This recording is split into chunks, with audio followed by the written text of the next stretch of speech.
os bastidores da viagem que originou cada um. Acho que vai ser bem divertido, bem curioso.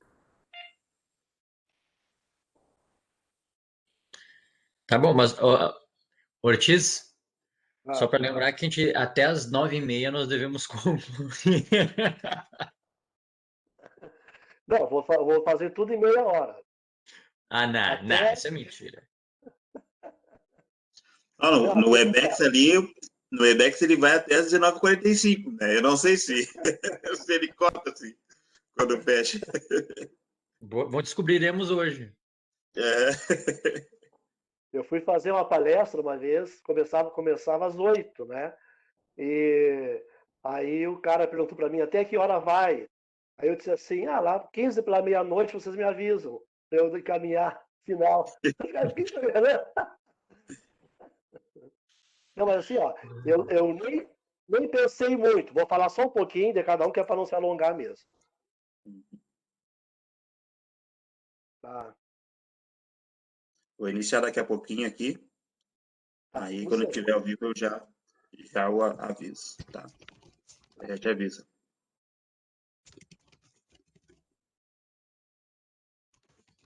Rafael? Diga. Qual dos dois, na verdade? Não, eu tive lá hoje, fui no conselho, e aí vi a nossa sala com as cadeiras lá. Ficou muito bonito, né?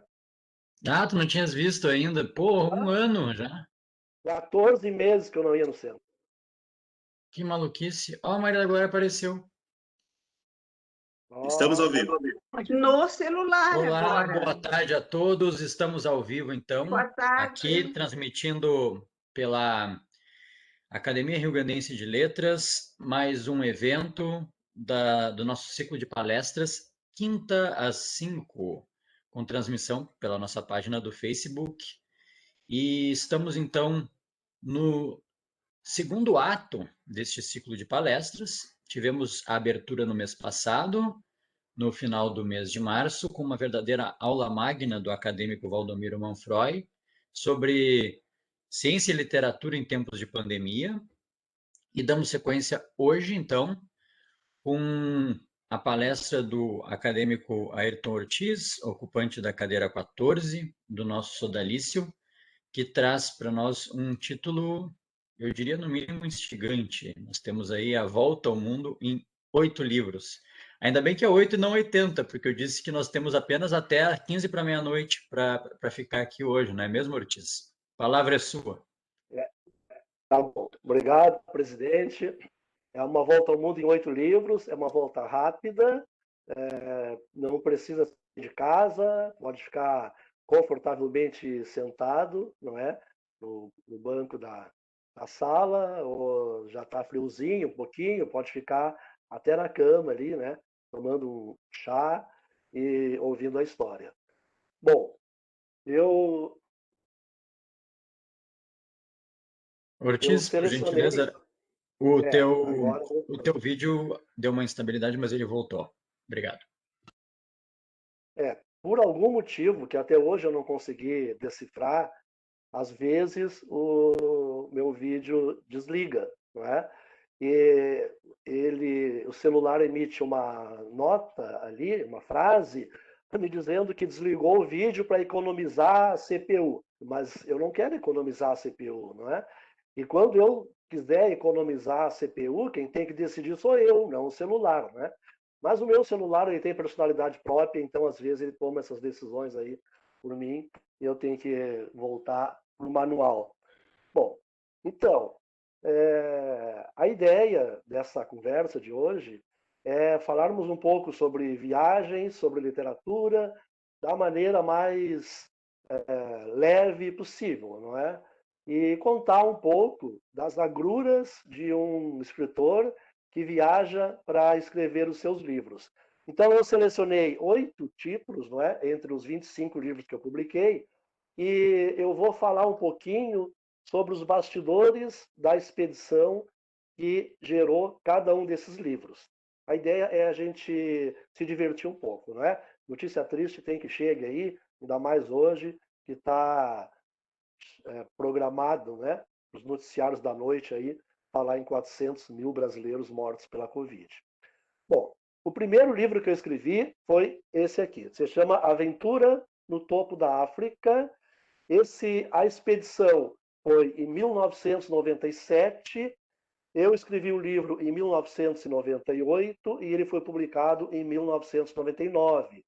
Como foi o primeiro livro, a viagem, não é? Foi bem improvisada mesmo. Eu não tinha nem certeza que a viagem iria render um livro. Na verdade, eu fui fazer a viagem pensando que se desse uma história interessante, eu escreveria o livro. Mas não saí de casa pautado para fazer um livro sobre a viagem, como aconteceu a partir do segundo livro. Então foi lá em 1997. E a viagem teve muitos incidentes, não é? Muitos incidentes, mas isso acabou dando ao livro um clima de aventura muito mais radical do que eu imaginava quando eu me propus fazer esta viagem.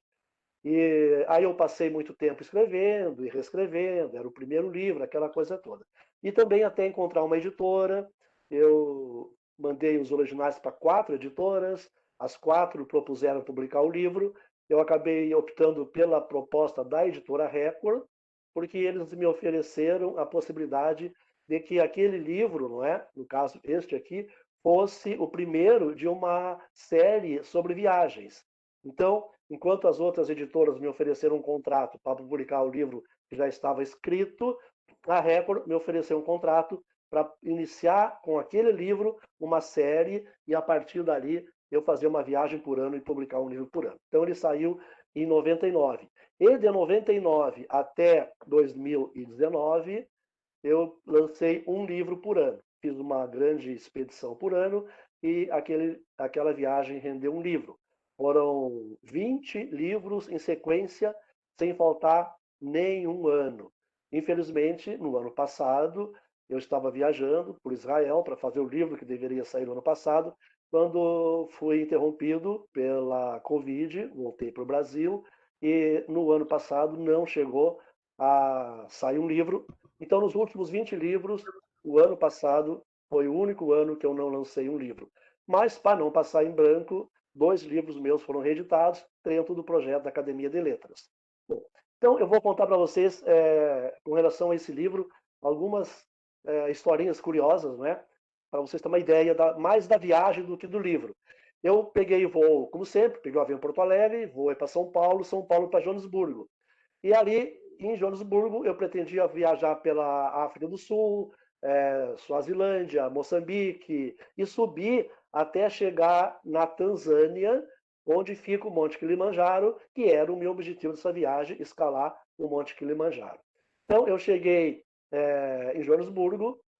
No avião de São Paulo para Joanesburgo, eu conheci um moçambicano e ele me convidou para eu visitar Moçambique no decorrer daquela viagem, porque ele chegou em Joanesburgo, trocou de avião e foi para Moçambique e eu fiquei na África do Sul ainda alguns dias. Então, eu saí do hotel, no segundo dia que eu estava em Joanesburgo, eu saí do hotel, fui na embaixada da Suazilândia para tirar um visto, porque para ir para Maputo eu teria que passar pela Suazilândia. Então fui na embaixada da Suazilândia para tirar o visto, tive que deixar meu passaporte lá e deveria voltar daí a 3 dias para pegar o visto. Quando eu estou voltando da embaixada para o hotel, eu fui na rodoviária para comprar a passagem para eu viajar de ônibus pelo interior da África do Sul. Quando eu estava me aproximando da rodoviária, eu fui assaltado, uma gangue, um grupo, não é? Eu vinha caminhando, bem turistão, assim, não é? De bermuda, de camisa, e com uma bolsa a tiracolo, e naquela bolsa tinha uma filmadora, e junto com a filmadora tinha a passagem, tinha dinheiro, tinha tudo que eu estava ali, não é? Eu já viajava muito, já tinha muita experiência de viagem, mas não desse tipo, assim, não é? Então eu saí imprudentemente ali, me aproximei da rodoviária para pedir a passagem. Perto da rodoviária tinha um acampamento de um grupo de moradores, não é, sem teto, que estavam ali, não é? Porque quando acabou o apartheid na África do Sul, acabou só no papel, mas não na economia e nem na sociedade. Os negros, que então ficavam presos em Soweto, eles foram liberados, podiam viajar para onde eles quisessem, mas eles não tinham emprego, não tinham condições econômicas nem nada, né? Foi mais ou menos como a libertação dos escravos aqui no Brasil. Então, o que aconteceu? Aquela população foi para Joanesburgo, morar nas ruas de Joanesburgo e viver de biscate. E Joanesburgo, apesar de ser a cidade mais rica da África, ela se tornou a cidade mais violenta de todo o continente africano. E eu acabei assaltado ali, levaram tudo. No primeiro momento, por intuição, eu reagi, né, os caras me empurraram, levei alguns socos lá e caí no chão, machuquei o joelho. E um cara pegou meu relógio, arrancou da minha mão, né? Quando eu consegui levantar, eu vi os caras fugindo para um terreno baldio, eu saí correndo atrás ali, mas, enfim, perdi de vista aquele povo ali. Cheguei no hotel, né? Todo machucado e tal, né? E fui fazer o rescaldo ali do que aconteceu. Eu fiquei sem dinheiro. Tinha... Alguém está com o microfone ligado. Gostaria de passar a palavra para o nosso querido confrade Alcichewicz. É o Valdomiro Manfroy. Eu vou solicitar ele, por gentileza, que desligue o microfone. Tá bom. Bom, então cheguei no hotel, fui fazer o rescaldo do que tinha acontecido. Eu estava com os joelhos calavrados, estava com os cotovelos calavrados, eu tinha levado os pontapés, estava aqui machucado, né? Mas eu tinha na mochila, que tinha ficado no hotel, claro, eu tinha uma caixa de primeiros socorros, que eu pensei que ia usar, que talvez precisasse usar na montanha, eu já usei ali, não é? Mas o que ficou disso aí é que eles levaram todo o meu dinheiro que eu tinha, não é? Era 2.000 e poucos dólares, mas naquela época era muito dinheiro, em 97, não é?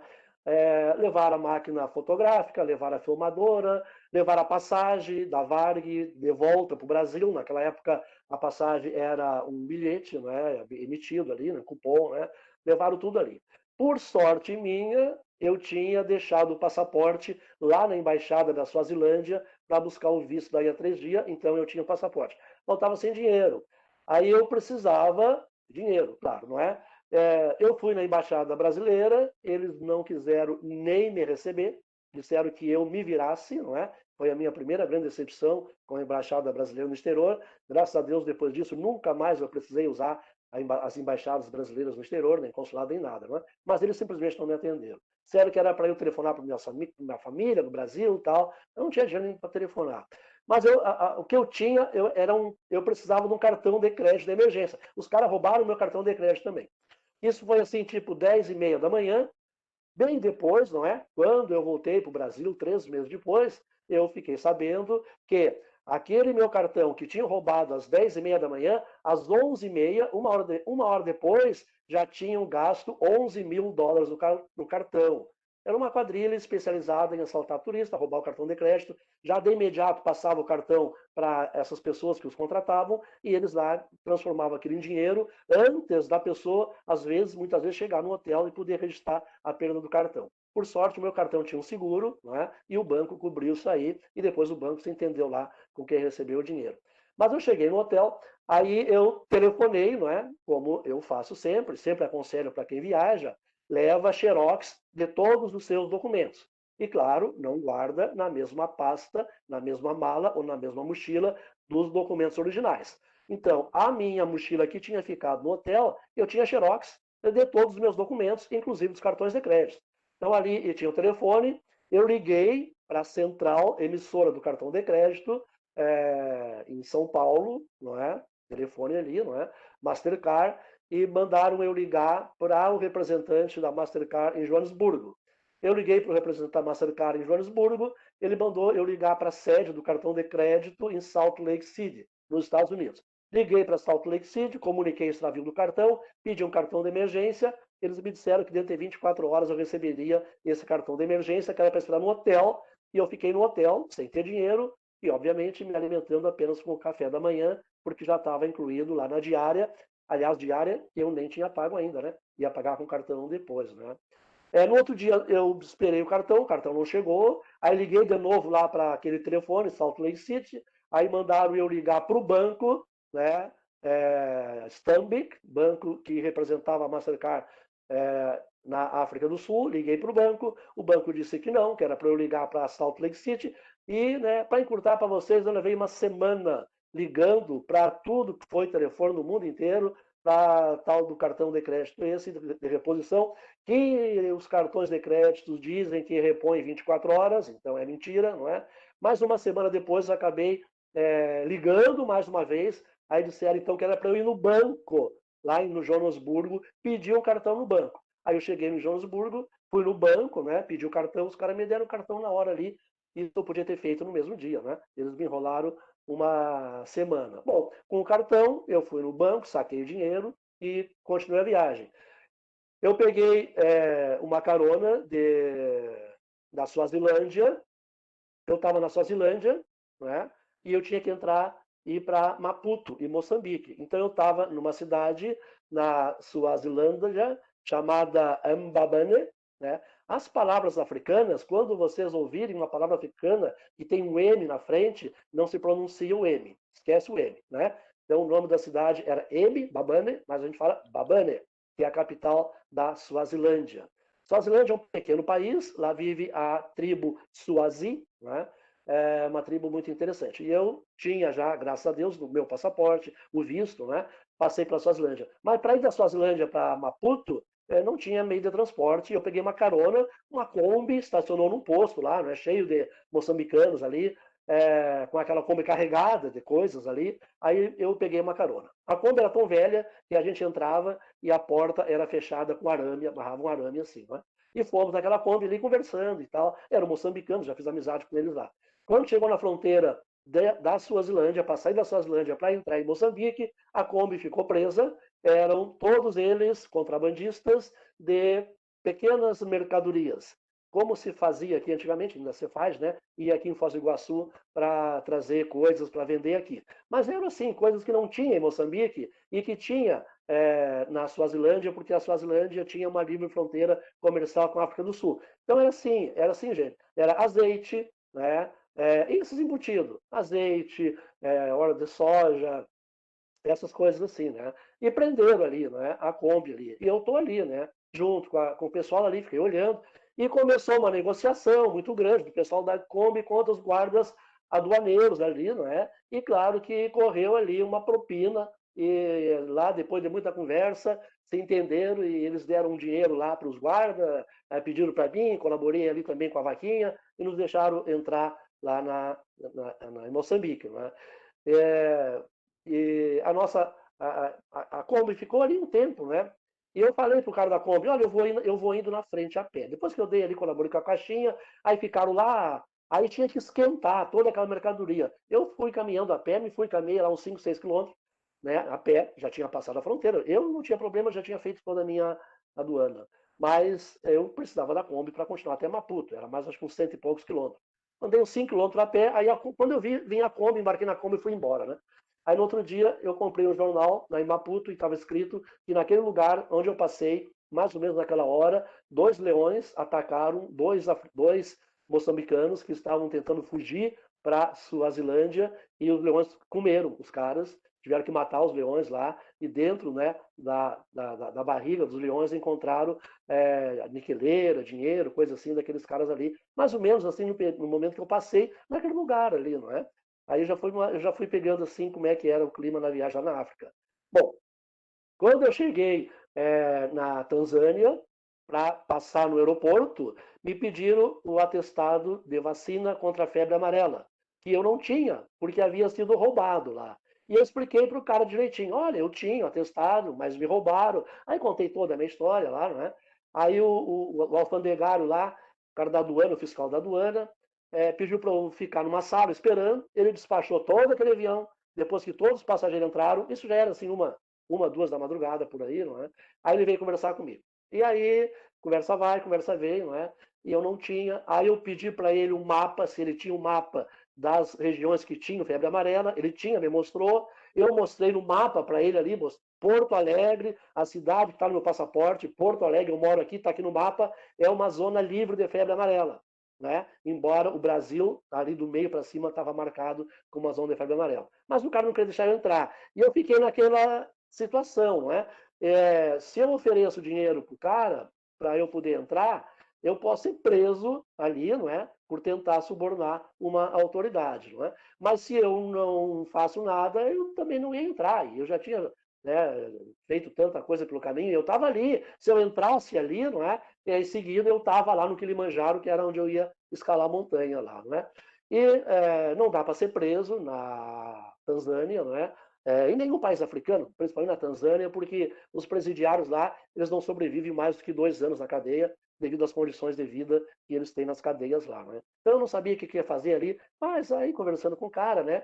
Aí eu tive uma ideia. Eu disse assim para ele: quem sabe eu deixo o dinheiro com o senhor aqui e o senhor manda fazer um atestado de vacina para mim. Isso era 2 da manhã, né? Aí eu não podia dizer que ia dar dinheiro para ele, tinha que ser uma coisa assim meio, né, meio escondida ali. Aí eu disse assim para ele: vamos fazer o seguinte então, eu deixo o dinheiro aqui para o senhor e o senhor manda fazer um atestado de vacina para mim. Aí peguei uma nota de $100, botei em cima da mesa, assim, entre eu e ele, né? Ele me olhou para os lados, né? Aí ele pegou o dinheiro e disse assim: tá bom, eu vou mandar fazer um atestado de vacina para o senhor. Pegou o dinheiro, carimbou meu passaporte e mandou embora, né? Eu entrei no país sem atestado de vacina, coisa nenhuma, nada disso, né? E assim foi a viagem, durante muito tempo a viagem foi assim, né? E deu tudo certo, porque depois de tudo, eu terminei a viagem no cume da montanha, consegui escalar o Kilimanjaro. E essa tensão desses incidentes aí, e tantos outros, essa tensão, eu consegui, né? Até hoje não sei como, né? Mas eu consegui passar para o texto do livro. E o texto acabou, então, né, sendo um texto bem de aventura mesmo, né? E isso definiu o meu estilo. A partir desse livro, por causa dessas tensões todas, é que eu coloquei nesse primeiro livro, e a partir dali, então, esses problemas aí, eles que passaram a dar o molho para o livro, né? Bom, vamos lá. Outro livro, Pelos Caminhos do Tibete, não é? Foi assim, ó, eu estava em Katmandu, no Nepal. Eu queria fazer um livro sobre a cultura popular budista, porque as culturas de todos os povos são influenciadas ao extremo pela tradição religiosa daquele lugar, não é? Se nós pegarmos a cultura aqui gaúcha e a cultura baiana, a cultura popular é bem diferente. O que tem como raiz disso tudo aí? A tradição religiosa católica aqui no Rio Grande do Sul, a tradição religiosa umbandista, não é, de religião de matriz africana lá na Bahia. Então, isso eu já aprendi com as minhas viagens. A cultura popular de qualquer lugar, a base dela é a tradição religiosa daquele lugar.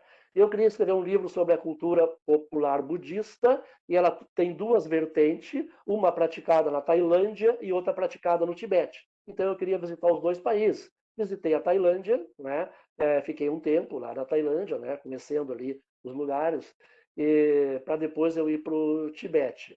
E lá na Tailândia, né, também aconteceu uma série de histórias gostosas lá, né? E aí eu fui para Katmandu, de Katmandu eu ir para o Tibete.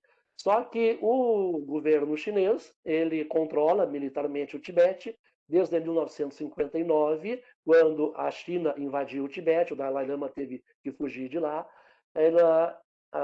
E a China não quis me dar um visto para eu entrar no Tibete como jornalista. A embaixada chinesa em Katmandu me propôs que eu voasse até Pequim.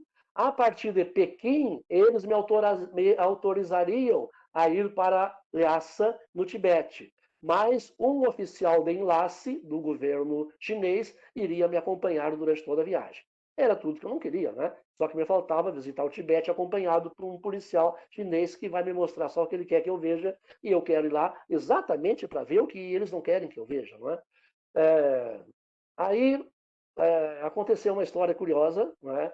Eu estava lá tomando um café, lá em Katmandu, já estava lá uns 10 dias, já tinha quase perdido a minha esperança de entrar no Tibete, quando uma pessoa veio falar comigo, um tibetano, se apresentou como alguém da resistência tibetana, né, em Katmandu, e eles tinham que mandar um documento para a resistência tibetana em Lhasa, lá na capital.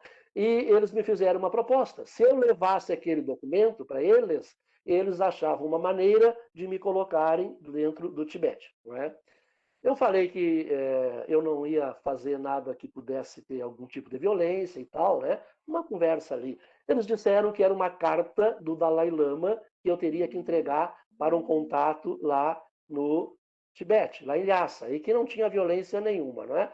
A única coisa que eles disseram é que se eu fosse descoberto lá no Tibete, né, pela polícia chinesa, se eu fosse descoberto, provavelmente eu seria preso, fuzilado, e ele ainda me disse assim, lá não tem essa história dos direitos humanos. Na China não tem essa história dos direitos humanos. Se eles não forem com a tua cara, eles te matam e tu ainda vai ter que trabalhar para pagar a bala que vão te assassinar. Né? O cara falou a real. Né? Ele só levou, a real é essa aí. Né? E eu pensei assim, né? Eu tenho duas opções. Ou eu aceito, ou eu não aceito. Né? Vamos falar matematicamente. Né? Ou eu aceito ou eu não aceito. Se eu aceitar, pode dar errado, eu me arrepender, mas no caso nem teria tempo para me arrepender, né? Mas, enfim, se desse errado, eu poderia me arrepender, mas poderia dar certo também, não é? E eu voltaria com uma grande história. Se eu não aceitasse a proposta, eu já sabia que eu iria me arrepender para o resto da vida. Então, se eu não aceitasse a proposta, o que ia ficar daquela história toda? Um arrependimento meu. Por que eu não tentei, né? E se eu aceitasse a proposta, tinha uma possibilidade de dar certo. Então, entre se arrepender pelo resto da vida ou se arrepender por pouco tempo lá, não é? Ou dar certo a coisa, eu aceitei a proposta deles de fazer, levar essa carta para esse contato da resistência tibetana lá em Lhasa. Mas aí o que eu fiz? Eu também tenho que ter minhas salvaguardas, né? Eu peguei um avião em Katmandu, fui até Nova Delhi, na Índia, fiz uma reunião com o Alto Comissariado de Refugiados da ONU, lá em Nova Delhi, e eles fizeram uma reunião com um correspondente do New York Times, de Nova York, do The Times de Londres e do Le Monde de Paris. Então fizemos uma reunião, eu, os 3 correspondentes e o comissário da ONU, e combinamos o seguinte: se eu não voltasse do Tibete em 30 dias, esses 3 jornais lançariam uma campanha mundial, né, para mobilizar a opinião pública internacional para me tirar do Tibete, porque seria a única maneira de eu sair de lá se alguma coisa der errada. Né? Voltei para Katmandu, peguei a carta do cara lá, perguntei o que tinha na carta, ele falou que para minha segurança seria melhor eu não saber, então peguei a carta, né? Aí no dia seguinte bateu na minha porta lá no hotel, vieram me chamar para eu embarcar num voo que ia sair de Katmandu para Lhasa no meio da tarde.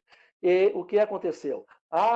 O governo da China convidou um professor da Unicamp para ir para Lhasa dar um curso sobre congelamento de carne lá em Lhasa, não é? E esse professor voou de São Paulo para Katmandu, iria voar de Katmandu para Lhasa, e ele tinha convite do governo chinês. O que a resistência tibetana fez lá em Katmandu para mim? Me conseguiram um documento como eu sendo assistente desse professor. E eu entrei no Tibete como assistente desse professor, com um documento, não é? Como assistente dele, claro, ele não estava sabendo, né? Mas depois, quando eu contei essa história toda, escrevi o livro, eu falei isso para ele lá, né? Então foi a maneira com a qual eu entrei no Tibete, entrei em Lhasa, né? E cheguei lá, tava um cara lá, né? O cara me procurou lá, né? E pedindo uma carta, entreguei pro cara lá e a coisa sumiu lá, nunca mais perdi lá o contato lá. Só que aí eu fiquei no Tibete um bom tempo, vivendo com os tibetanos, né? Eu era convidado lá, dos caras lá, né? Assistir cerimônias budistas em mosteiros lamaístas, não é? O lamaísmo é o budismo tibetano, o lamaísmo é uma mescla do budismo tradicional com as religiões autóctones do Tibete. Criou o lamaísmo, que é uma religião que tem assim uma magia muito grande e por isso ela faz tanto sucesso aqui no Ocidente. Os budistas tibetanos, né? Fiquei lá com eles lá. Então eu tive a oportunidade de assistir cerimônias budistas em mosteiros tibetanos que até então nenhum estrangeiro tinha assistido, não é? E foi uma experiência maravilhosa lá. E consegui sair de lá, depois eles me tiraram de lá, saí de lá, vim para cá, né, para escrever o livro, né? E quando eu estava quase no fim do livro, eu vi uma notícia no Jornal Nacional dizendo que o Karmapa Lama, que é o 3º sucessor do Dalai Lama, né, é o 3º na linhagem dos Dalai, é o Dalai Lama, o sucessor dele é o Panchen Lama e o outro é o Karmapa Lama. O Dalai Lama estava refugiado na Índia, em Dharamsala. O Panchen Lama tinha sido sequestrado pelo Partido Comunista Chinês, levado para Pequim e desapareceram com ele, não é? E o Partido Comunista Chinês nomeou um Panchen Lama, o filho de um alto funcionário lá do Partido Comunista lá, né? É como se o Pelé escolhesse alguém para ser o melhor jogador de futebol do Brasil, né? Uma coisa assim.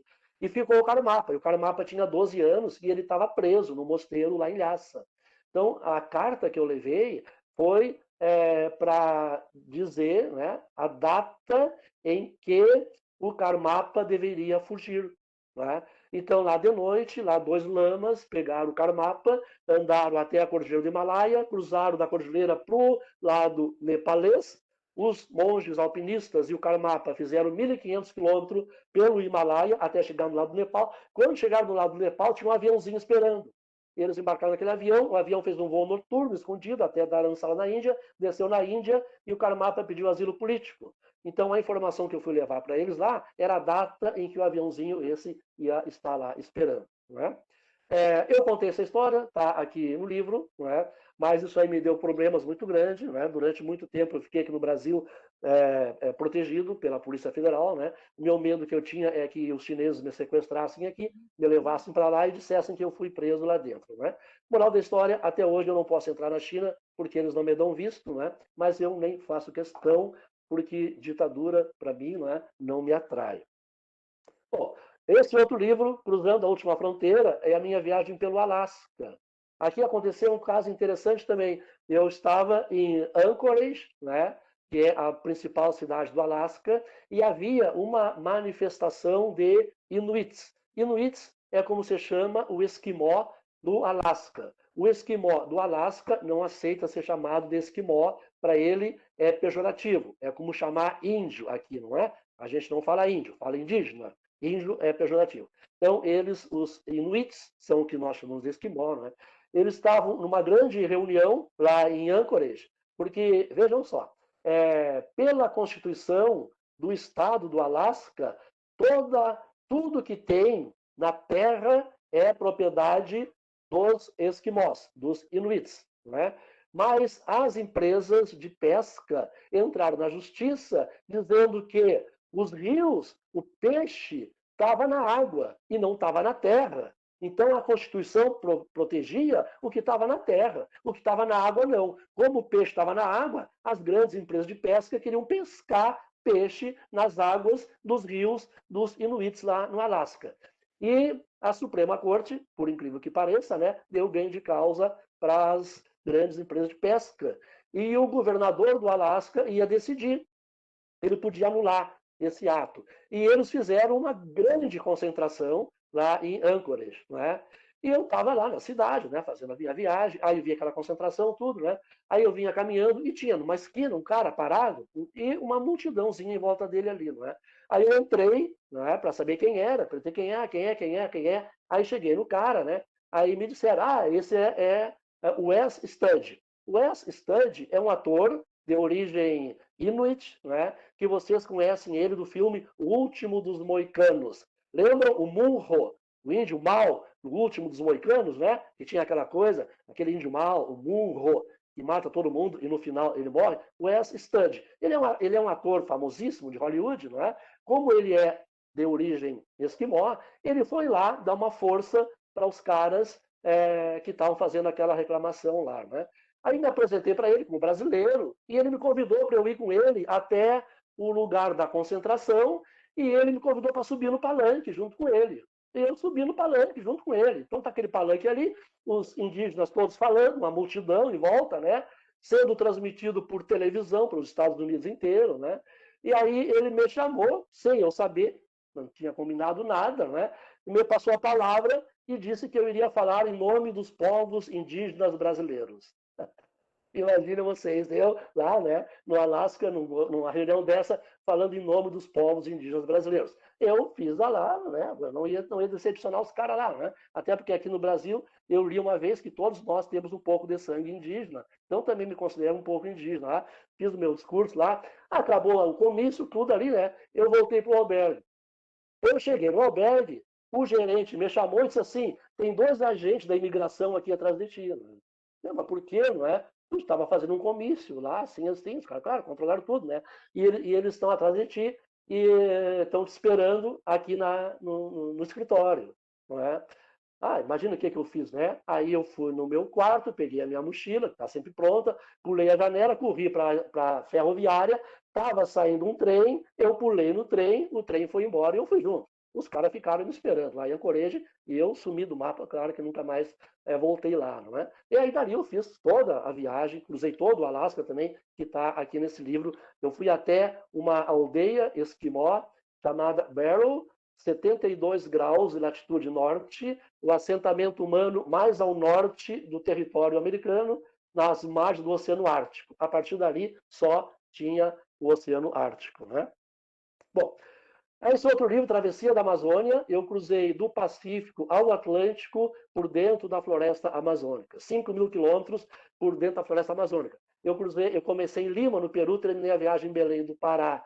Eu saí de Lima, eu cruzei toda a Amazônia peruana, cruzei a Amazônia, parte da Amazônia colombiana, e cruzei toda a Amazônia brasileira, não é? Sozinho, a pé, não é? De barco, aquela coisa ali, não é? Viajando naqueles barquinhos que eles têm lá na Amazônia, de uma aldeia ribeirinha para outro, de uma aldeia indígena para outra, né? Mas o que eu tenho de curioso para contar para vocês dessa viagem é que eu encontrei um japonês que estava fazendo a mesma viagem. E lá no interior do Peru, não é? Lá em Iquitos. Iquitos é uma cidade no interior da Amazônia peruana, ela tem 400.000 habitantes e a estrada mais perto está a 1.000 quilômetros de distância. Imaginem uma cidade com 400.000 habitantes em que a estrada mais próxima está a 1.000 quilômetros de distância. Então você chega em Iquitos só por barco, né? É uma cidade. Só que foi a capital da Amazônia na época da borracha. Uma cidade riquíssima, com palacetes, uma coisa assim maravilhosa, e a gente tem que ir lá conhecer. Eu queria passar por Iquitos. Eu peguei um barco em Pucallpa, desci uma semana de carona num barco rebocador de madeira, até chegar em Iquitos, lá encontrei um japonês. E ele era um mochileiro japonês, daqueles tradicionais, né, e tal, viajando com pouco dinheiro, né? E ele disse assim para mim que não ia entrar no Brasil porque ele achava que no Brasil tudo era muito caro. E, na verdade, o Brasil é o país mais caro da América Latina. Mas com o japonês, que ganha em não é nada, né? Eu falei para ele, não, que o Brasil não era um país caro, não. E ele disse uma frase que me marcou, né? Ele disse assim, eu disse assim para ele, tu nunca foi no Brasil, como é que sabe que o Brasil é caro? Eu sou brasileiro, estou dizendo que não é caro. Tu nunca foi lá, por que tu está dizendo que o Brasil é caro? Né? Aí ele disse assim para mim, eu sei, o Brasil é o país mais industrializado da América Latina, e quanto mais industrializado for um país, mais caro ele é. Né? E aí isso ficou na minha cabeça, porque significa, então, e é verdade, né? Depois eu pensei nisso e realmente ele veio comigo até o Brasil e aí ele falou para mim, não é? Viu, brasileiro? Eu não te disse que aqui tudo é mais caro? Ele falou para mim, eu sei, eu viajo pelo mundo inteiro há muitos anos, quanto mais industrializado for o país, mais caro ele é. E aí eu me dei conta que nas viagens minhas pelo mundo, isso aí eu constatei também, e qualquer pessoa que viaja constata, né? E o que significa isso, então? Não é? Significa que a industrialização, em vez de integrar as pessoas, em vez de incluir as pessoas, a industrialização exclui as pessoas. Quanto mais industrializado for um país, maior é a exclusão das pessoas daquele país. Quanto menos industrializado for um país, maior é a inclusão. Né? E aí me pergunto, para que industrializar um país se a consequência da industrialização de um país é aumentar o número de pessoas excluídas? Não é? É mais ou menos como o cara que inventou o alfabeto, inventou o analfabeto. Não é? Antes de existir o alfabeto, não existia analfabeto. Só passou a existir analfabeto depois que inventaram o alfabeto. Assim também fizeram com a máquina fotográfica. Antes da invenção da máquina fotográfica, não existia nada em preto e branco. Tudo era colorido. O preto e branco é uma invenção da máquina fotográfica. Não é? Então, assim também, isso aí foi uma coisa que me fez pensar muito. Bom, Vietnã pós-guerra, eu percorri todo o Vietnã para recontar a guerra do Vietnã sob o ponto de vista vietnamita. Todos os livros e reportagens, tudo que existe no Ocidente sobre a guerra do Vietnã, conta a guerra sob o ponto de vista americano. Eu queria recontar a guerra sob o ponto de vista vietnamita. Então, eu cheguei em Hanoi, eu fui na Universidade do Vietnã para pesquisar em livros deles lá, não é? Como eles contavam a história, e perguntei para a bibliotecária onde eu encontrava livros sobre a guerra do Vietnã. E ela ficou me olhando, ela não entendeu, né, que guerra era essa, e eu falei, guerra do Vietnã, eu quero livro, deve ter um setor na biblioteca com livro, jornal, revista, sei lá o quê, que fala da guerra do Vietnã, eu quero pesquisar, né? Ela disse assim, mas nunca tivemos guerra do Vietnã aqui, não sei que guerra é essa que o senhor está falando, né? Aí eu expliquei, né, para ela, sim, assim. Ela falou, o senhor está se referindo à guerra americana, né? E ali eu descobri que até o nome da guerra muda dependendo do lado que a conte, né? O que nós chamamos de guerra do Vietnã, os vietnamitas chamam de guerra americana. E o que nós aqui classificamos como uma guerra ideológica entre o comunismo e o capitalismo, eles têm como uma guerra contra uma potência estrangeira que invadiu o país deles e eles não levam nada para o lado ideológico, né? Então isso aí foi uma coisa muito bacana que eu aprendi lá. Até o nome da guerra muda, dependendo do lado de quem a conte. Imagina o resto, né? Imagina o resto, né? Esse outro livro aqui, o Gringo, é um romance. A peculiaridade que ele tem eu fiz um romance de ficção, uma viagem pelo Brasil, Paraguai, Bolívia e Peru, e é uma viagem de ficção. Criei um personagem, criei toda a viagem. Depois que o livro estava prontinho, eu peguei o livro e eu refiz a viagem do livro, não é? Eu refiz na prática a viagem que o personagem do livro tinha feito. Eu inventei uma história, ficção, né? Claro, uma coisa que eu decidi, todos os meus livros, mesmo de ficção, eles serão ambientados apenas nos lugares que eu já conheço, não é? Eu já conheço. Então, eu já conhecia todos os lugares. Eu imaginei uma história de um cara viajando, começa em Foz do Iguaçu, vai para o Paraguai, Bolívia, Peru, aquela coisa toda, termina lá em Machu Picchu, né? Eu inventei uma história. E isso é o que esse livro tem de diferente. Depois que o romance estava escrito, eu peguei minha mochila e eu refiz a história do personagem, né?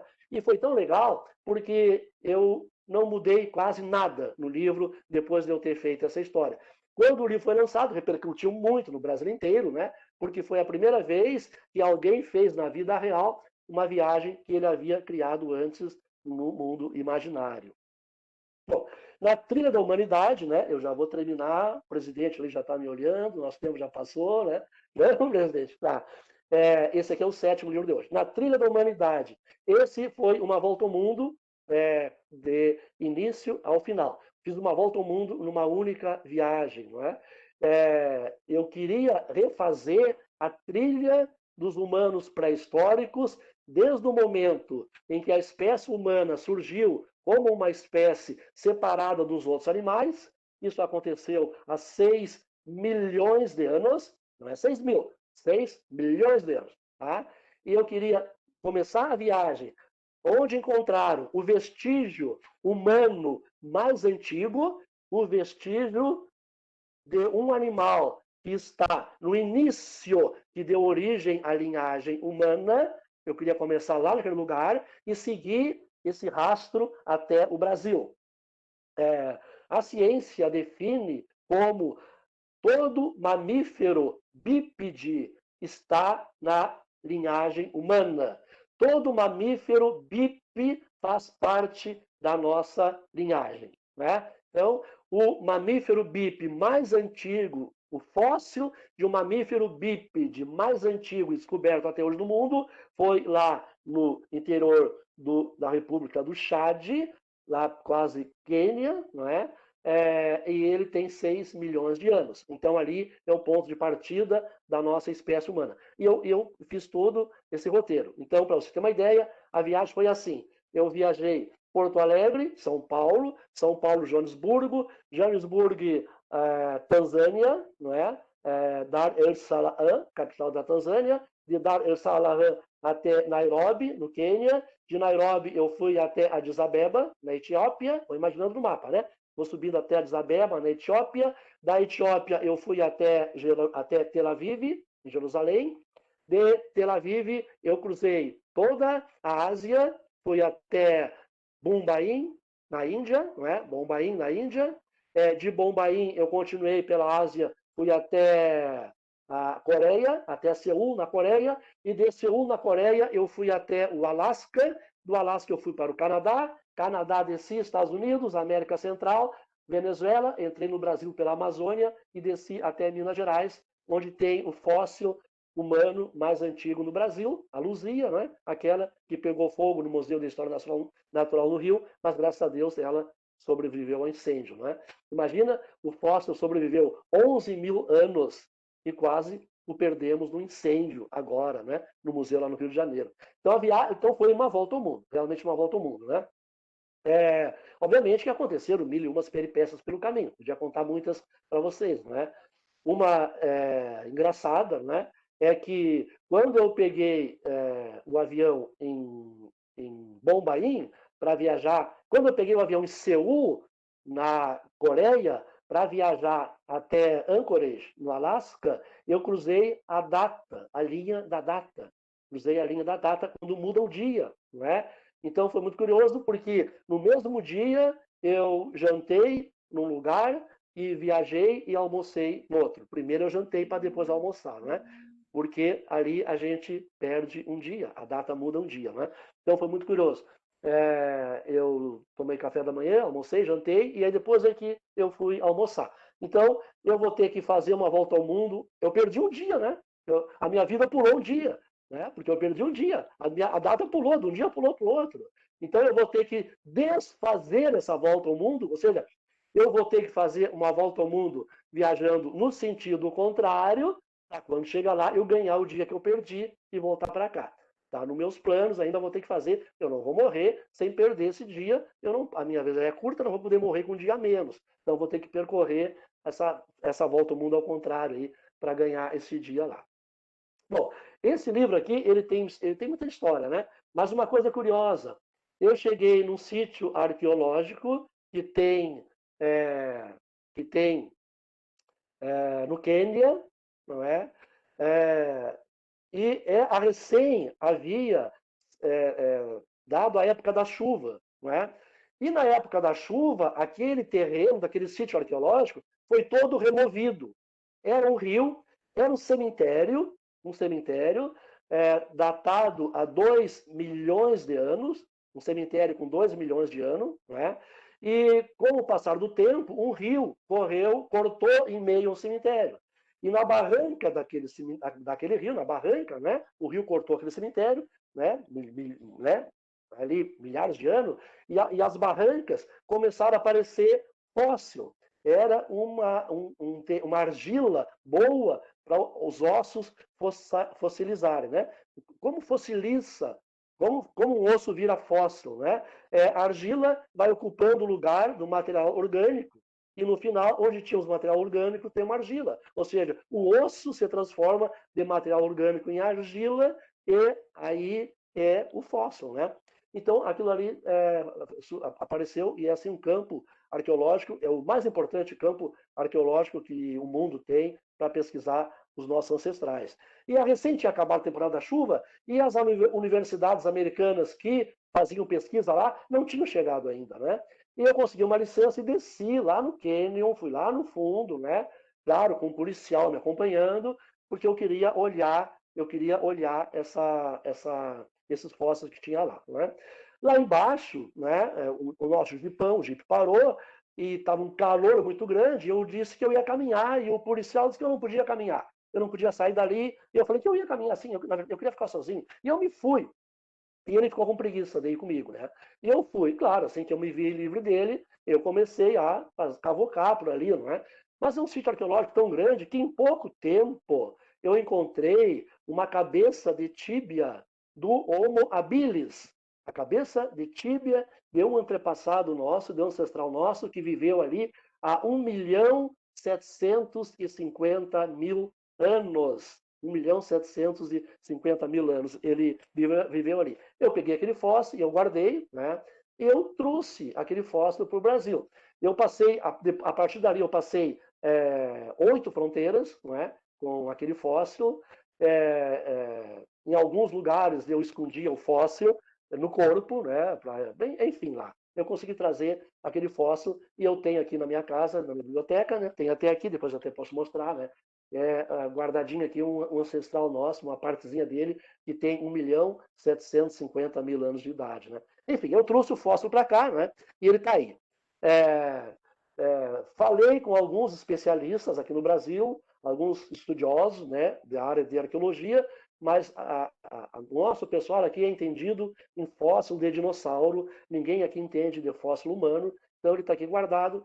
Um dia, né, já tentaram me comprar, é óbvio que eu não vou vender, né? Um dia eu vou levar de volta lá para o Museu Nacional do Quênia, eu vou entregar para eles lá, para eles fazerem o estudo que eles têm que fazer lá, né? Isso aí foi uma coisa interessante. Bom, nessa viagem aconteceu também um detalhe interessante, curioso. Quando eu fui embarcar em Tel Aviv, para Bombaim, não é? Para embarcar em Tel Aviv, não é? O presidente já foi, sabe?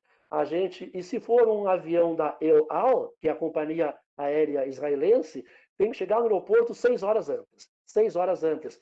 Porque o processo de segurança é muito grande, não é? É muito grande. Então, eu cheguei 6 horas antes no aeroporto de Tel Aviv, né? E lá eu estava na fila, né, para fazer os procedimentos de segurança, e um oficial lá da alfândega, né, israelense, ele, por algum motivo, ele achou que eu tinha cara de terrorista ou algo parecido, ele me tirou da fila, né, e me colocou num interrogatório lá. Me fez um monte de perguntas, eu respondi, ele colocou na minha mochila uma etiqueta amarela, né, e me passou adiante. Aí eu fui enviado a um outro oficial, numa outra sala. Esse outro oficial me fez as mesmas perguntas, de maneira invertida, para ver se eu caía em contradição. Tipo assim, o primeiro policial perguntou: tu viaja sozinho? Eu falei, sim. O segundo oficial perguntou: quem viaja contigo? A mesma pergunta, mas me induzindo, aí eu caí em contradição, né? Aí eu não caí, claro, né? Respondi a verdade sempre, né? Ele botou uma outra etiqueta verde na minha mochila e me passou para um outro oficial. Eu passei para uns 4 ou 5 oficiais lá, né? Até cheguei, eu acho que até ia perder o avião, mas aí no fim lá me liberaram. Aí o último cara que me liberou, ele disse assim para mim, ó, tu tem uma coisa, tu tens uma coisa que eu não consegui descobrir qual, tá? Mas eu vou deixar tu embarcar no avião. E assim, ó, eu estava tranquilo. Por que eu estava tranquilo? Porque eu estava em Israel. Eu estava numa república democrática, constitucional, onde a lei é mais importante que as pessoas. Então eu estava tranquilo, eu sabia que eu não tinha infringido a lei e por causa disso eu sabia que eles não iam ter como me deter ali, não é? Se eu tivesse num país africano ou asiático, eu teria ficado com medo, porque tem certos países que se o cara não vai com a tua cara, a autoridade não vai com a tua cara, ele te bota na cadeia e esquece e tudo só sai dali num saco, né? É para ser enterrado em cova rasa. Mas eu estava em Israel e eu sabia que eu tinha todas as todas as garantias constitucionais, né? Aí chegou no fim no último interrogatório, o oficial disse para mim: eu não posso te deter porque tu não infringiu nenhuma lei, mas a minha intuição diz que tu é um terrorista, né? Aí eu ri, né? Eu falei para ele, cara, olha, eu tô surpreso, tu me dizer que eu tenho cara de quem derruba avião. Eu não tenho cara de quem derruba avião, eu tenho cara de quem bebe bons vinhos nos aviões e tô louco para embarcar porque eu sei que em Israel se toma bons vinhos e eu sei que a Elal vai me fornecer um bom vinho. E eram 8 horas de viagem até Bombaim, né? Aí ele disse assim, não, mas é que pelo manual tu caiu no manual, né? Aí, mas que manual eu caí? Ele disse assim, o nosso manual tem 10 itens, tá? Que identifica um terrorista. E tu te enquadrou nos 10. Tu te enquadrou nos 10. Eu me enquadrei nos 10 itens que identificam um terrorista. Aí eu fiquei curioso, né? E perguntei para ele, mas então me diz quais são os itens aí. Estou curioso agora para saber, né? Aí ele me disse, primeiro item, tá? O terrorista viaja sozinho. Claro, quem vai explodir um avião não vai levar ninguém junto, né? Eu estava viajando sozinho. Segundo item, o terrorista não tem passagem de volta. Claro, o cara vai viajar para explodir um avião, ele não compra passagem de volta. Eu estava fazendo uma volta ao mundo, eu não tinha passagem de volta. Eu só tinha de ida. Né? Terceiro lugar, terceiro item, o terrorista, ele nunca viaja a partir do país dele ou para o país dele. Claro, porque aí vão matar meus compatriotas, né? Eu havia chegado em Tel Aviv, procedente da Etiópia, de Addis Abeba, e de Tel Aviv eu ia para Bombaim. Ou seja, eu não cheguei em Israel proveniente do meu país e nem estava partindo de Israel para o meu país. Né? E assim foi. Né? Eu embarquei em Addis Abeba, no lado ali fica a Eritreia, fica o Sudão, é uma área de terrorismo, e eu estava viajando para Bombaim, que fica no lado do Afeganistão, do Paquistão, que é uma área de terrorismo. Ou seja, as duas pontas, a minha viagem vinha do mar de terrorismo e ia para o mar de terrorismo. Né? E assim eu fui me enquadrando. Mas eu estava tranquilo, porque eu não tinha feito nada errado, e eu sabia que no final ele ia ter que me liberar.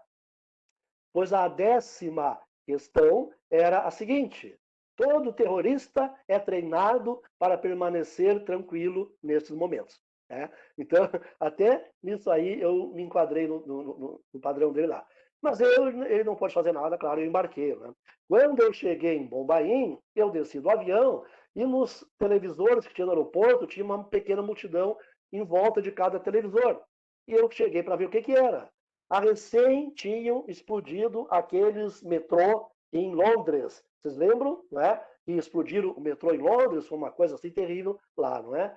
A recém tinha explodido o metrô lá em Londres, né? E aí depois eu fiquei sabendo, a inteligência mundial sabia que iria haver um atentado terrorista naquele dia, mas não sabiam onde. Então por isso que estava tão alerta, não é? E eles ficaram, né? Mas não conseguiram pegar realmente quem ia fazer o atentado terrorista, que era lá em Londres, né? Então essa história foi muito bacana. Mas foi uma volta ao mundo, assim, na mesma viagem, né? E aí o 8º livro é um livro infantil que eu escrevi, né? Que também é um livro assim curioso. Quando eu fui patrono da Feira do Livro de Porto Alegre, eu tinha que fazer um discurso. Eu não sou político, então eu não ia fazer um discurso político, não é? Muitos patronos fazem, mas né, eu não ia fazer um discurso político, não é? Não sou político. Eu também não ia ler um release sobre mim mesmo, né? Muita gente, quando vai falar, o seu discurso é ler um release sobre si próprio. Eu não ia ler um release sobre mim mesmo, né? Dizendo como eu era bonito e tal, né? Eu sou escritor, então eu tinha que contar uma história. Então, meu discurso, eu contei uma história que começava lá no Himalaia e essa história acabava exatamente na Feira do Livro de Porto Alegre. Então, o meu discurso foi mais ou menos esse, né? E quando eu terminei o discurso, né, um editor chegou para mim e disse assim: dá uma história infantil maravilhosa.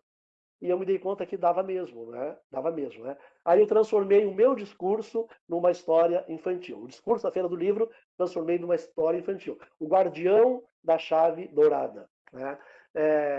A chave dourada é uma chave mágica que o patrono usa, e só o patrono pode usá-la, para abrir a Feira do Livro. E eu contei que eu tinha ganho essa chave dourada, eu tinha salvo um monge tibetano lá no Himalaia, e de recompensa ele me deu um amuleto, que era uma chave mágica, e muitas peripécias depois, eu vim a descobrir que essa chave abria um portal que nos fazia viajar de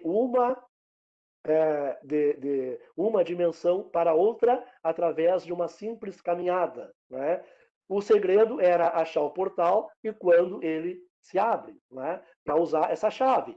E eu descobri que esse portal ficava na Praça da Alfândega e ele permanecia aberto toda a primeira quinzena de novembro. Então, o patrono, com aquela chave que eu tinha ganho lá, abria aquele portal e nós, ao entrarmos na Feira do Livro, através das páginas dos livros, nós poderíamos viajar por todas as dimensões, inclusive para o futuro, para o passado ou para o presente. Podíamos fazer as viagens que nós quiséssemos através das páginas dos livros que a feira do livro ali estava nos oferecendo. Então era mais ou menos o discurso, transformei no livro, né?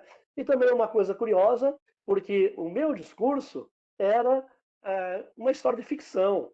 Mas a partir do momento em que eu fiz o discurso, ele não era mais uma história de ficção, ele era um discurso real, porque o patrono fez um discurso, ele era real, né? E eu transformei, então, uma história de ficção num discurso real. E depois eu transformei esse discurso real numa história de ficção, né? É o que eu chamo da ficção, né? Da ficção real, né? Era ficção, se transformou numa peça real, porque é um discurso feito pela patrona, contando aquela história, como se fosse real, e depois transformada também em ficção, né? Então, aqui tem algumas curiosidades, presidente Rafael, são 5 horas e 59 minutos, e eu tenho 1 minuto ainda para a minha palestra, que devia ir até às 6, né? E vou usar esse minuto para agradecer a audiência, a paciência, o companheirismo de vocês aí, não é? E claro que eu não podia terminar essa palestra aqui sem fazer os meus comerciais, não é? Isso que eu contei para vocês são apenas pequenos detalhes. Vocês querem as histórias completas? Tem que comprar o livro. Estão à venda em todas as boas casas do ramo. Obrigado. Obrigado, Ayrton. É uma grande satisfação ouvir as tuas histórias, os bastidores, bem como tu disseste no início, dos teus livros. E, enfim, nós temos realmente ainda algum tempo, estamos bem no horário, e eu queria aproveitar para te transmitir uma pergunta que foi colocada nos comentários do Facebook. Tá? O José Alberto Wenzel te manda uma pergunta que é a seguinte. Primeiro, ele está dizendo que achou muito boa a tua exposição, e ele aproveita para perguntar se o escritor Ayrton vai escrevendo ao longo do percurso da travessia ou toma notas e depois desenvolve o texto. Então, ele quer saber um pouco mais sobre esse processo de criação do texto em si. Como é que é? Sim, boa pergunta. Penso, boa pergunta. Ele é escritor, né? O Wenzel é escritor, ele sabe do que está falando. Na verdade, eu faço um diário. Eu faço um diário, né? Bem minucioso de tudo que acontece em cada dia.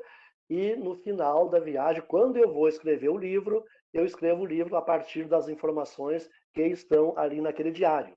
Esse diário tem algumas características. Em primeiro lugar, eu não deixo as pessoas perceberem que eu anoto o que acontece durante o dia. Senão, essas pessoas com as quais eu vou cruzando no caminho, se elas se darem conta, perceberem que eu vou escrever sobre o que elas falam, elas vão perder a naturalidade. E elas vão falar o que elas querem falar e não o que eu quero ouvir. Então, eu nunca deixo ninguém saber que eu estou ali para escrever um livro, né? Aí, realmente, as pessoas agem com naturalidade perante mim e eu recebo as histórias realmente como elas são. Então, tem essa característica. Se eu estou hospedado num hotel, eu escrevo de noite, no quarto de hotel. Se eu estou numa barraca, eu fico na barraca de noite, né? Mas não deixo ali as pessoas perceberem que eu estou escrevendo, né? Eu vou recolhendo muito material ao longo do caminho, que ajuda na hora de escrever um livro. Se eu almoço num restaurante, eu peço a nota fiscal. Quando eu for escrever, se eu tiver que citar aquele restaurante, eu tenho o nome do restaurante, eu tenho o endereço, eu tenho o que eu comi, não é? Uma passagem rodoviária, uma passagem, seja qual for, avião, ônibus, táxi, sei lá, barco, né? Eu sempre fico com a passagem, ou no mínimo com o canhoto, né? Porque ali tem as informações. Então, é uma maneira da gente ir recolhendo esse material que serve também de recurso na hora de escrever.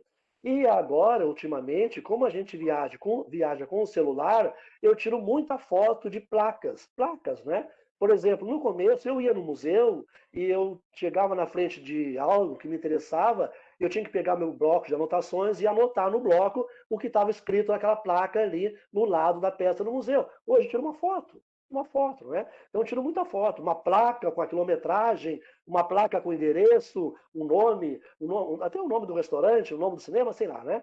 Tudo isso que eu acho que eu possa ter que citar depois, quando eu for escrever, eu vou fotografando e também me utilizo disso. E uma coisa que é muito surpreendente, essa história da fotografia. Quando a gente vai escrever um livro e começa a pesquisar nas fotografias tiradas naquele lugar que eu quero contar, que eu quero escrever, eu me dou conta de uma série de coisas que tem lá e que eu não vi na hora. Eu só vejo depois na fotografia, porque tenho mais tempo, é mais minucioso, né? Então, na hora de pesquisar nas fotografias para descrever um lugar, por exemplo, sempre eu acabo vendo na fotografia coisas que na hora lá eu não tinha percebido. E outra característica desse diário é a seguinte: no diário eu anoto tudo o que aconteceu durante o dia, mas no livro, não. O livro tem uma pauta, não é? Eu só tiro do diário aquele assunto que eu vou abordar no livro. Por exemplo, o livro Vietnã pós-guerra. O livro Vietnã pós-guerra é para recontar a guerra do Vietnã sob o ponto de vista vietnamita. Então, o que aconteceu, né? Muitas coisas aconteceram durante a viagem que não tem nada a ver com a história que eu vou contar no livro. Então, isso fica lá no meu diário e eu não uso na hora de escrever o livro. Isso é muito importante. Se eu quisesse parar hoje de viajar, não é? Eu teria material inédito para ficar escrevendo ainda para o resto da vida. Né? Então, o diário tem assim, essa característica. Mas uma coisa é fundamental: se não anotar na hora, tu esquece, porque quem viaja, cada dia depois do outro, lá pelas tantas, tu já não sabe o que tu viu em tal dia, em tal lugar, né? Tem que anotar, senão a gente perde as referências. Muito bom, Ortiz. Agradeço a resposta e te transmito aqui mais um comentário antes de passar a palavra para os nossos confrades presentes aqui na sala. Um comentário da nossa confreira Maru Barbieri, né, da cadeira 15. Ela diz assim: como sempre, o Ayrton, um ótimo contador de histórias. Gostei muito. Ela te mandou um elogio, então. Eu aproveito e também faço propaganda. Propaganda, que é a alma do negócio. Maru Barbieri é a próxima conferencista aqui do nosso ciclo Quinta 5, e ela, portanto, vai apresentar o seu tema na última quinta-feira do mês de maio, que, aliás, é dia 27 de maio. Ela vai falar sobre um breve histórico da literatura para jovens. Então, não percam! Enquanto isso, agora eu gostaria de passar a palavra para o nosso estimado confrade Percival Pugina. Eu peço a ele que ligue o microfone para fazer a sua manifestação. Inicialmente, eu cumprimentar o Ayrton, porque uma exposição extremamente cativante, que realmente dá vontade, não de repetir as viagens dele, mas de acompanhar uma viagem dele sentado num sofá bem instalado, porque realmente não tenho esse espírito aventureiro, né, para reproduzir nada disso. O tipo de viagem que eu faço é de carro na Europa, visitando catedrais góticas, bem estáveis, bem seguras, né? E em boa segurança também, porque raramente sujeito a ser roubado como fosse alguma vez. Então, a pergunta que faço é a seguinte, Ayrton. Qual é o grau de preparação que tu faz antes de viajar?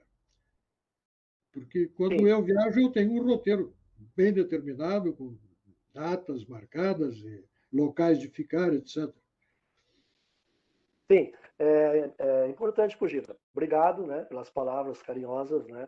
Essa pergunta é muito importante, porque eu acho que, na verdade, tocaste no centro, né? O mais importante de uma viagem de aventura. Eu planejo, eu tenho, assim, algumas características, né? Primeiro, eu não volto. Eu não gosto de voltar, eu gosto de ir em frente. Então, a minha viagem, ela tem um início e ela tem um fim. Então, eu sei aonde eu vou chegar e sei aonde a viagem vai terminar. Eu sei, por exemplo, a viagem travessia da Amazônia. Eu queria cruzar, o meu objetivo era cruzar a América do Sul, do Pacífico ao Atlântico, por dentro da Amazônia. Então, eu comprei uma viagem até Lima, no Peru, e comprei uma outra viagem para 6 meses depois, em Belém do Pará.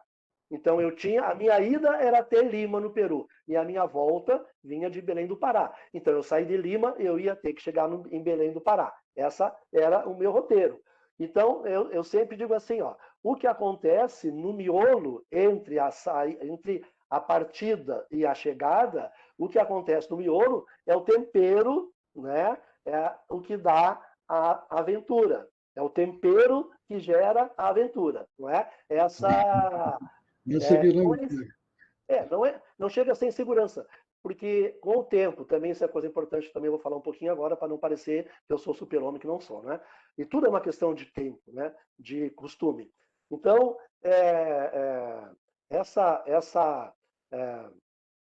essa possibilidade de surpresas pelo caminho é que dão esse clima de tensão, não é? Que depois, no texto, vai gerar a aventura, vai gerar uma viagem de aventura, porque senão seria uma viagem convencional como qualquer outra, não é? Então, eu tenho a partida e sei onde eu quero chegar e eu tenho que chegar lá, e eu vou, não é? Por exemplo, tem uma região que fica entre o rio Javari e o rio Solimões, no lado brasileiro, né? O rio Javari separa o Brasil do Peru, o rio Javari. E o rio Solimões, né, passa lá em Tabatinga e entra no Brasil. Então, de Tabatinga até Manaus chama Solimões, antes de Iquitos até Tabatinga chama-se Amazonas. O rio Amazonas ele vai mudando de nome ao longo do caminho, né? Então, tem uma região muito grande ali que eu não encontrei mapa em lugar nenhum para saber se eu ia conseguir cruzar por aquele lugar. Então, essa viagem da Amazônia que eu fiz, passei por regiões que ainda não estão mapeadas. Não existe mapa, não é? Mas eu digo assim, ó, eu tenho uma máxima comigo. Eu vou indo até que me mandem parar. Se ninguém me mandar parar, eu vou indo. Eu vou indo, né? Até que me mande parar, né? Então é assim. Mas claro que eu leio bastante sobre o lugar antes de viajar. Não dá para chegar num lugar, ver algo e não saber o que é aquilo, né? Eu leio, na verdade, eu fico 3 meses pesquisando antes de fazer uma viagem. Eu pesquiso tudo naquele lugar ali. Até para não correr o risco de passar ao lado de algo interessante e não ver.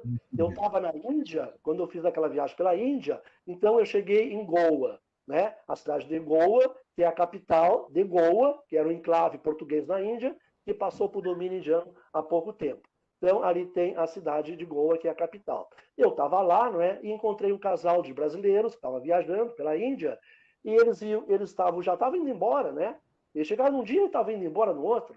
Aí eu disse assim para eles, mas como? Vocês aqui vão ficar um dia só aqui, não viram nada, né? Não, a gente viu aqui a cidade de Goa, capital, né? Eu disse, não, essa Goa moderna tem que conhecer a Goa portuguesa, a Old Goa, que vale a pena conhecer, fica a 20 quilômetros daqui. Tem que ir lá que é. Quer dizer, os caras estavam na Goa errada, não estavam na Old Goa, que era a capital portuguesa, né? Uma cidade fantástica, tem assim lá 15 igrejas, basílicas fantásticas, né? Lá da época barroca e aquela coisa toda lá, muito bonito aquele lugar lá. Então, eles iam passar por ali sem visitar o lugar que realmente interessava. Então, eu faço uma pesquisa bem grande, sim, não é? Mas deixo um pouco para o sabor do improviso, né? Então, eu sempre digo assim, o imprevisto é o tempero de qualquer viagem, né? Só que, com o passar do tempo, isso é uma coisa importante, né? A gente tem tanta experiência que os imprevistos já são previstos antes, né? A gente já sabe o que vai acontecer de imprevisto, né? Eu sei que se eu pegar um avião amanhã e descer no Cairo, a hora que eu sair do Cairo, eu já sei a quantidade de pessoa que vai me abordar, me hotel, táxi e passeio e tudo. Eu já sei. Antes de sair do aeroporto, eu já sei o que vai acontecer ali na frente, né? Então, até os imprevistos assim vão ficando previstos, o que tira um pouco o sabor da viagem, né? Agora, eu vou dar um exemplo para vocês. Se pegar uma panela de água quente e colocar um sapo ali dentro, ele salta fora.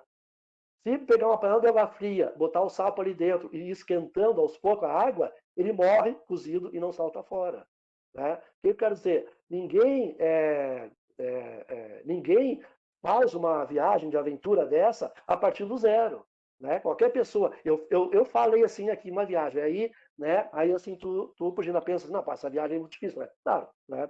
Mas assim, à medida que eu fui viajando, né? E eu fui cada vez ganhando mais confiança, cada vez mais confiança, e cada vez eu fui me expondo mais durante as viagens, porque eu fui adquirindo uma capacidade, não é, de resolver os problemas que vão surgindo ao longo do caminho. Isso é uma questão que a gente vai ganhando confiança. É muito confiança. É muito confiança. Ninguém começa escalando o Everest. A gente escala uma montanha de 1.000 metros. Chegou no cume, pô, legal, né? Aí a próxima já é de 1.500. Chegou no cume, pô, legal. A próxima é de 2.000. É o sapo, né? Aí tu vai subindo até tu cair e te ferrar, né? Como o sapo acontece quando ele é cozido com água queijo demais, né?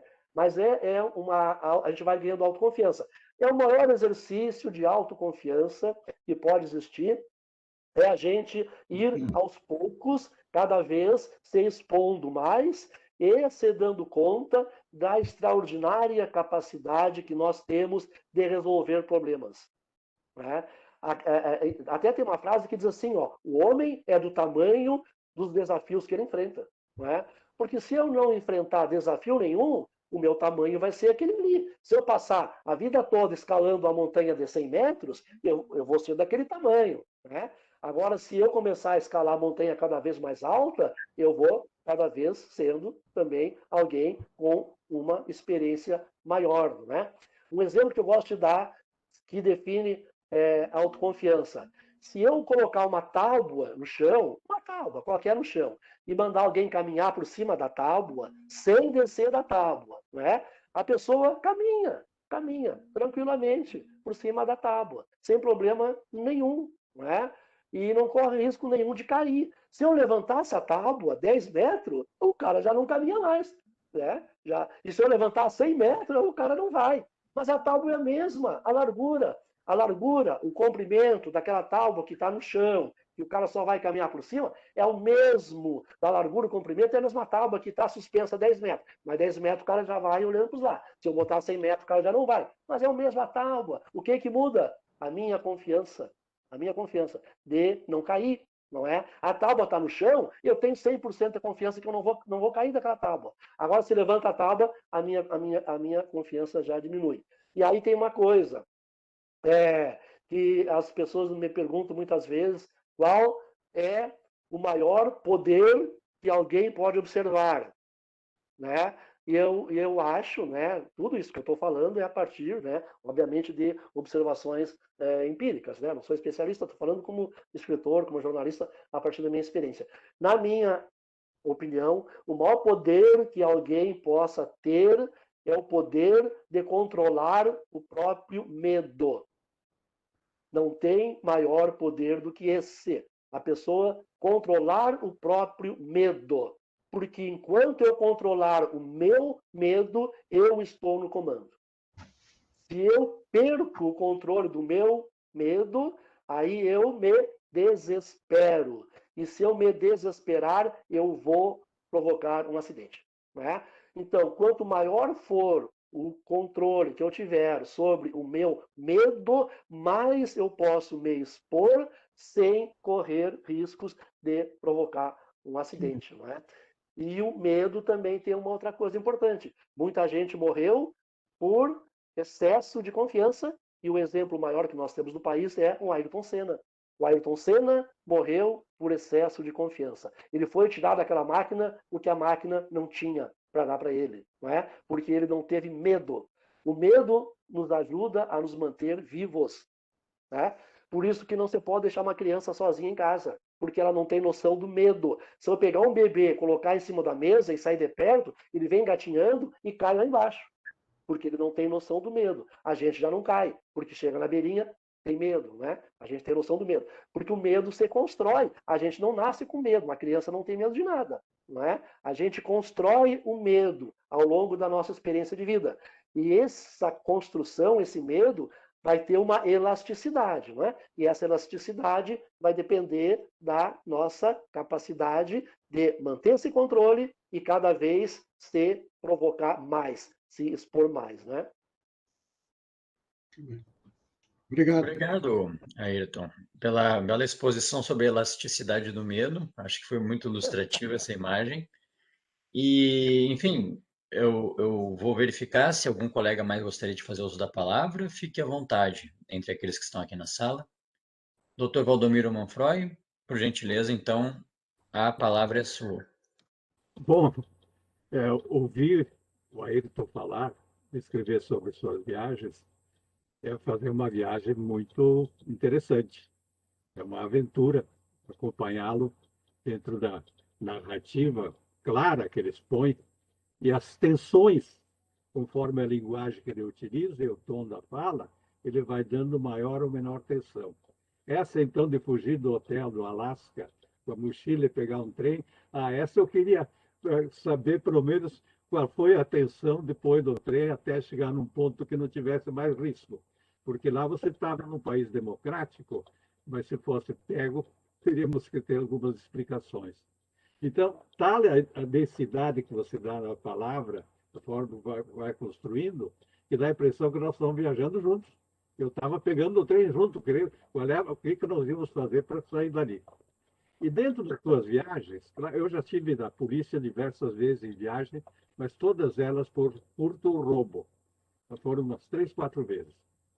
E são situações bem complicadas, né?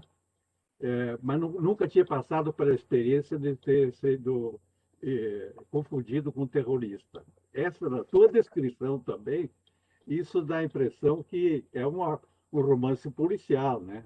Pelas etapas que tu descreve, uma por outra, o tom de voz que tu dá. Então, foi excelente, Giga. Mas eu queria te fazer uma pergunta.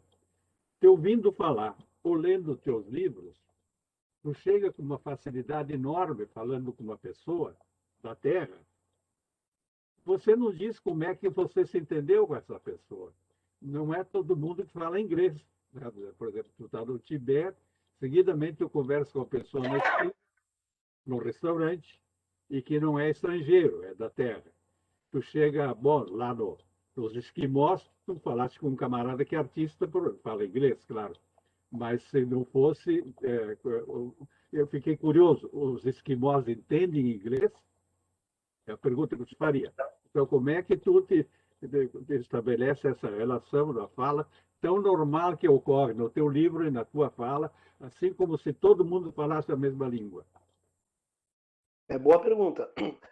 Bom, como ponto de partida, não é?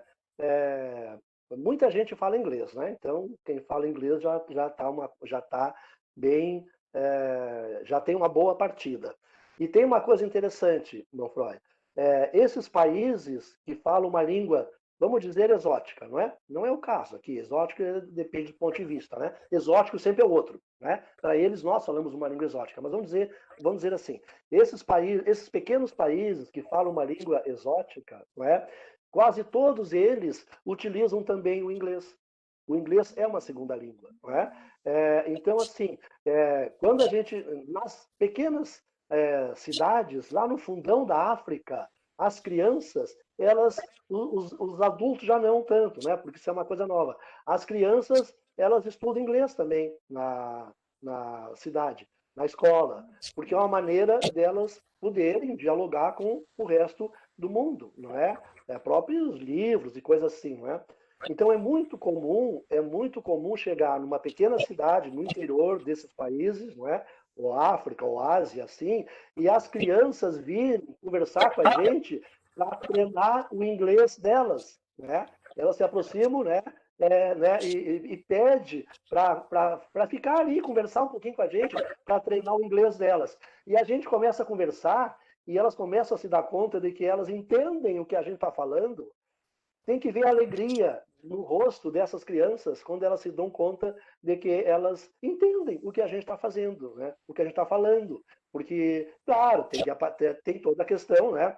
A gente tem que ter ouvido, né? Eu tenho muito bom ouvido para música. Isso ajuda muito, porque o sotaque muda muito, né? E tem muita gíria e tal, né? Mas então, primeiro é falar inglês, porque muita gente fala inglês. Segundo, esses países que têm essas línguas muito únicas, que só eles lá falam, normalmente eles têm como segunda língua o inglês, né?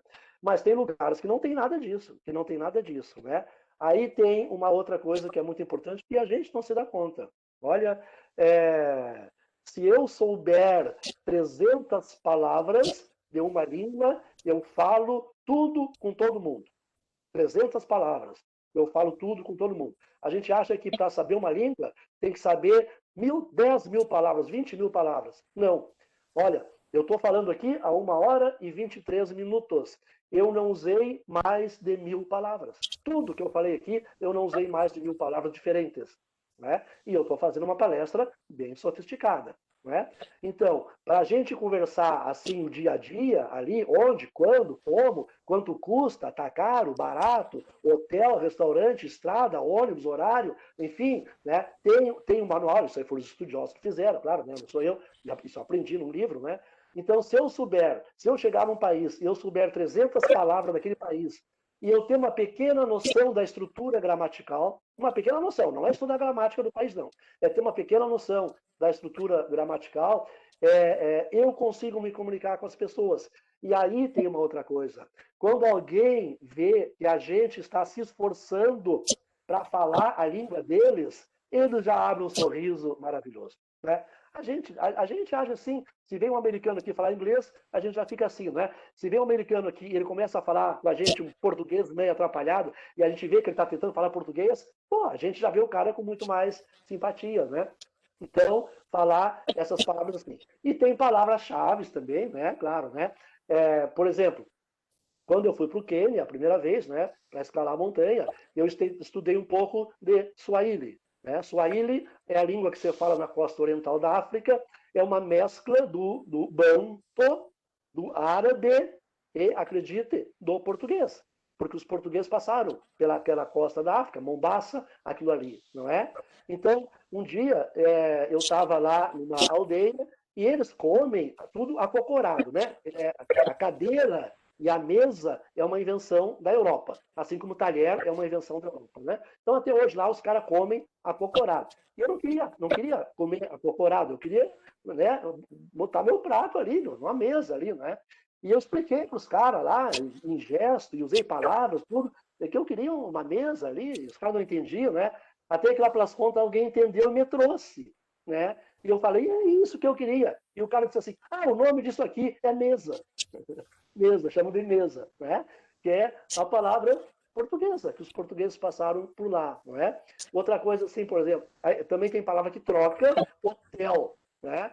Fui viajando na estrada, hotel. Eu pensei, é um hotel, vou me hospedar. Não, hotel é um pequeno restaurante, né? É uma palavra que mudou, né? E tem as palavras que a gente vai aprendendo também. Por exemplo, as duas primeiras palavras que eu aprendi em Swahili Bira Bariri. Bira Bariri. Bira é gelo. Né? Quando o cara me mostrou o gelo no cume do Kilimanjaro, ele falou para mim, bira, bira, bira, bira, bira, gelo. Né?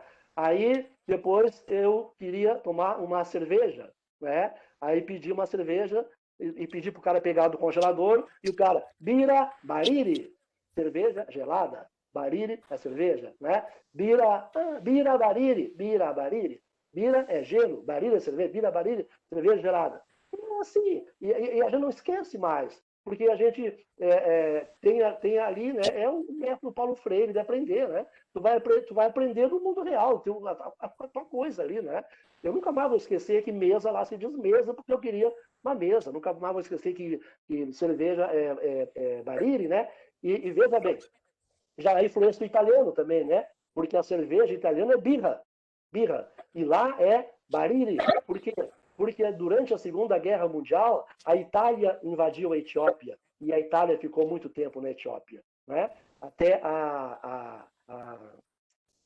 aquela escritora que nós temos aqui, Marina Colasanti, né? A Marina Colasanti era filha de militares italianos durante a invasão da Etiópia. A Marina Colasanti é etíope, né? Até um dia eu brinquei muito com ela, porque eu conheço a Etiópia e ela não conhece a Etiópia. Né? Então, a gente, primeiro lugar, tem que dar uma estudadinha antes ali, não é? E aí vai praticando lá, né? Mas também tem que ter um ouvido bom. Um dia eu cheguei na estação rodoviária de um país lá no interior da África e perguntei o horário do ônibus. E o cara disse assim, ó, bem assim, cota tutu, cota tutu. Alguém sabe que horário é? Em inglês, está falando em inglês. O que horário é cota tutu? Até que eu descobri que cota, tutu é um quarter, né? Cota, quarter, tutu, para as duas. Né? Cota, tutu. Então o ônibus sai às 2h15. Mas também tem que ter um pouco, né? De criatividade, de meio na adivinhação ali, né? Mas tem algumas coisas interessantes. Olha só. Aqui a gente não sabe se é bom dia, boa tarde. Quando é que é boa noite e quando é que é bom dia? Né? 4 da manhã é boa noite ou é bom dia? Né? Essa coisa assim, a gente tem que ter essa dúvida. Na Etiópia, o horário é das 6 às 6. Aqui para nós é do meio-dia à meia-noite. Na Etiópia é das 6 às 6. Então, das 6 da manhã às 6 da tarde é dia, é a palavra equivalente a bom dia. Das 6 da tarde às 6 do dia seguinte é boa noite. Só que tem um detalhe, eles começam a contar assim. Então, para eles, 1h do dia é, para nós, 7 da manhã. Porque lá começa às 6. Né? Então, se o ônibus sai às 2h, tá? Ele sai no meu relógio, que está o nosso horário aqui 24 horas, né? Sai às 8 da manhã. Então, para eles, o que para nós é 8 da manhã, para eles é 2 da manhã, porque começa a contar às 6 horas. Então, das 6 da manhã às 6 da tarde é bom dia, não tem problema. E das 6 da tarde às 6 da madrugada é boa noite, não tem problema. Aí eu comprei uma passagem, tá? Eu estava no interior da Etiópia, comprei uma passagem e o ônibus saía às 2h. E quando foi 1h30, eu levantei de manhã no hotel, caminhei a manhã inteira, almocei, a 1h30 eu fui para a rodoviária, cheguei lá, o ônibus saía às 2h, né? Só que às 2h, no horário deles, era no meu relógio, 8 da manhã, o ônibus já tinha até chegado no outro lugar lá, e eu estava ali esperando o ônibus, e o meu ônibus não saía nunca, né? Então, é uma coisa curiosa, assim, de horário, né? Porque tudo isso é convenção, né? São convenções, e pode mudar de um lugar para outro, de um país para outro, de um lugar para outro, e a gente tem que se adaptar a essas realidades. E a língua também. A língua é uma convenção também, né?